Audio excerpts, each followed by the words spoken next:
वक्रतुंड महाकाय सूर्यकोटि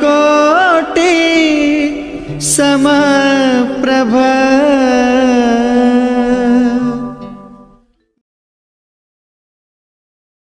नमस्कार, बहुत बहुत स्वागत करता हूँ आपके अपने चैनल पे।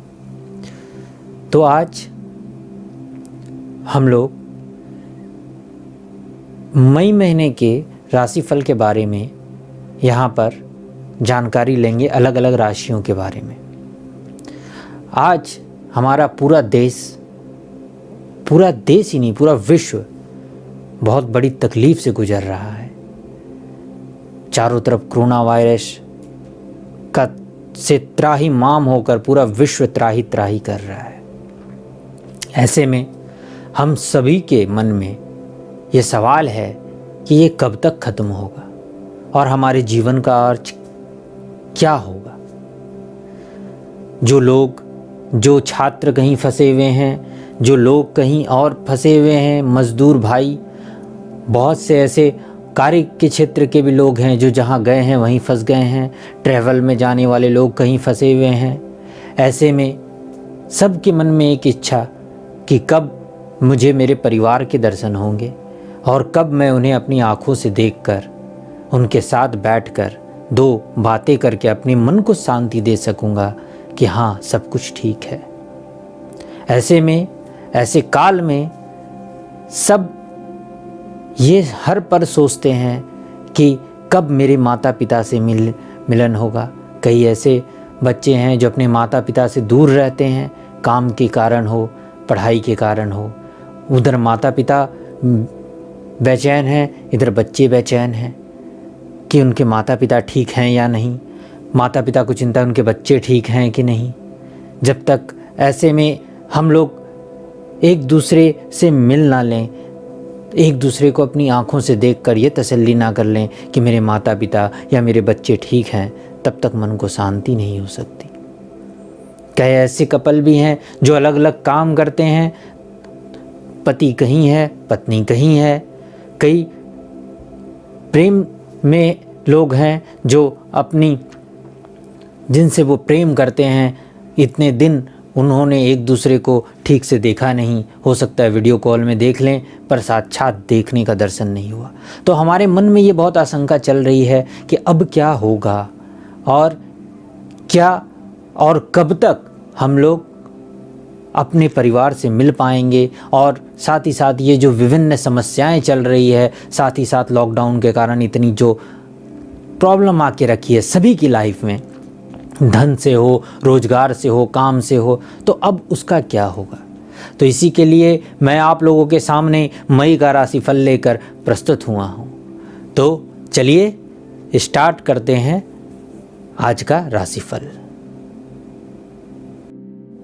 तो आइए जानते हैं कर्क राशि के बारे में। तो कर्क राशि के स्वामी शुक्रदेव, और शुक्रदेव का गोचर इस माह पूरे के पूरे माह वृषभ राशि में ही रहेगा, लेकिन 13 मई को ये वक्री हो जाएंगे। इसके कारण आपकी राशि पे कुछ शुभ और कुछ अशुभ प्रभाव दोनों ही देखने को मिल सकते हैं। साथ ही साथ 14 मई को ग्रहों के राजा सूर्यदेव भी वृषभ राशि में प्रस्थान कर रहे हैं। ऐसा होने से भी, क्योंकि ये दोनों आपस में शत्रु ग्रह हैं, एक द्वंद्व की स्थिति भी आंशिक रूप से उत्पन्न हो रही है। साथ ही साथ बृहस्पति और शनि के वक्री होना, जो कि 11 मई और 14 मई को घटित होगा, ये भी काफ़ी हद तक आपके जीवन में प्रभाव डालेगा।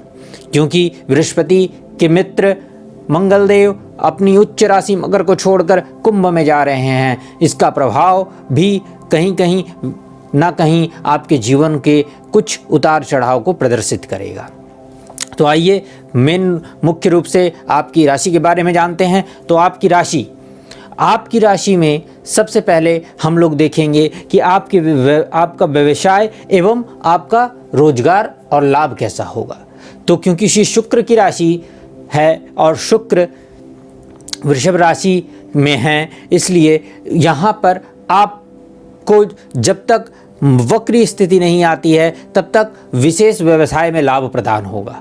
और वक्री होने के बाद थोड़ा सा उतार चढ़ाव देखने को मिल सकता है, परंतु जैसे बुध का गोचर भी आपको 25 मई को जब मिथुन राशि में होगा तो उसको आप फिर से वापस से संभाल कर एक सुदृढ़ स्थिति में अपने व्यवसाय को लाने में सक्षम हो सकेंगे। जो लोग नौकरी पेशा हैं उनके लिए, सरकारी नौकरी करने वालों के लिए कुछ कठिनाइयों का सामना करना पड़ सकता है। जब तक 14 मई तक तो ठीक है, लेकिन 14 मई के बाद सूर्य के गोचर के बाद सरकारी नौकरी करने वाले लोगों को कुछ ना कुछ परेशानी का सामना करना पड़ सकता है। परंतु जो प्राइवेट नौकरी में हैं उनके लिए ये माह नौकरी की स्थिति के रूप में अच्छा रहेगा। आप अपने रोजगार को बचाने में संभवतः सफल हो पाएंगे। कहीं कहीं ऐसी स्थिति उत्पन्न होगी कि रोजगार जाने की स्थिति आए, परंतु आप अपनी कौशल से अपने रोजगार को संभालते हुए आगे बढ़ने के लिए प्रस्तुत हो पाएंगे। आपको नए रोजगार के अवसर भी प्राप्त हो सकते हैं, लेकिन यदि आप नए अवसर पर जाएं तो उसके पहले इस बात को सुदृढ़ कर लें कि जहां पर भी आप जा रहे हैं वहां पर पुराने अवसर से अच्छी स्थिति हो। तो इन बातों को रोजगार की स्थिति से देख ले। अब पारिवारिक देखते हैं तो इस माह आपका परिवार से मिलन निश्चित है, लेकिन 14 मई के पहले अगर आप प्रयास करें तो उसमें सफलता ज़्यादा मिलेगी। यदि 14 मई के बाद आप प्रयास करते हैं तो थोड़ी असफलता की संभावना है। अर्थात यदि आप 1 मई से लेकर 14 मई के बीच में अपने घर लौटने का, या आप कहीं दूर रहते हैं, आप कहीं दूर काम करते हैं, या बहुत दिनों से लॉकडाउन के कारण अपने प्रियजनों से नहीं मिल पाए हैं, अपने माता पिता अपने परिवार से नहीं मिल पाए हैं, तो उसके पहले प्रयास करना आपके लिए सफलतापूर्वक होगा। दाम्पत्य जीवन में सुख की स्थिति रहेगी, जहाँ पर प्रेम भाव आपका बढ़ेगा, लेकिन कहीं कहीं पर आपके मन की कमजोरी के कारण दाम्पत्य जीवन में थोड़ी सी खटास आ सकती है, लेकिन वो खटास दृष्टिगोचर विशेष रूप से नहीं हो पाएगी, क्योंकि शुक्र आपके लग्नेश के स्वामी उसे सुदृढ़ रूप से संभाल लेंगे। और आपका प्रेमी जनों से भी मिलना इस माह संभव है। यदि आप विवाह के लिए प्रयास कर रहे हैं तो विवाह की स्थिति में भी आगे बढ़ोतरी होगी। अब हम लोग आते हैं आपके स्वास्थ्य और शिक्षा के लेके। तो आपके शिक्षा के लिए यह माह बहुत अति उत्तम है। यदि आप पढ़ रहे हैं या छात्र हैं तो आपको उसमें काफ़ी सफलता के योग बन रहे हैं। निश्चित रूप से विशेष रूप से ध्यान केंद्रित करके यदि आप पढ़ाई करते हैं तो सफलता काफ़ी हद तक आपको प्राप्त होगी। हालांकि 14 मई से लेकर 14 जून तक थोड़ी सी स्थिति में उतार चढ़ाव रहेंगे, लेकिन फिर भी यह माह आपके लिए अच्छा साबित होने वाला है। साथ ही साथ अब हम लोग बात करते हैं आपके स्वास्थ्य के लिए। तो स्वास्थ्य की दृष्टि से थोड़ी सी सावधानी आपको बरतने की आवश्यकता है, स्पेशली क्योंकि ये वायरस का समय चल रहा है। इसलिए आप सरकार के नियमों का विशेष रूप से पालन करें। आपकी राशि में थोड़ी सी स्थिति कठिनाई पूर्वक दिख रही है, इसलिए आप अपने स्वास्थ्य का विशेष रूप से ध्यान रखें। साथ ही साथ परिवार के स्वास्थ्य का भी विशेष रूप से ध्यान रखें। तो ये हुए आपके राशिफल। अब मैं कुछ छोटे उपाय बता देता हूँ, जिस उपाय को करने से आपको काफ़ी शांति मिलेगी। चाहे यदि आप शिक्षा में सफलता चाहते हैं तो आप अपने सर पर केसर का चंदन का तिलक करें प्रत्येक दिन।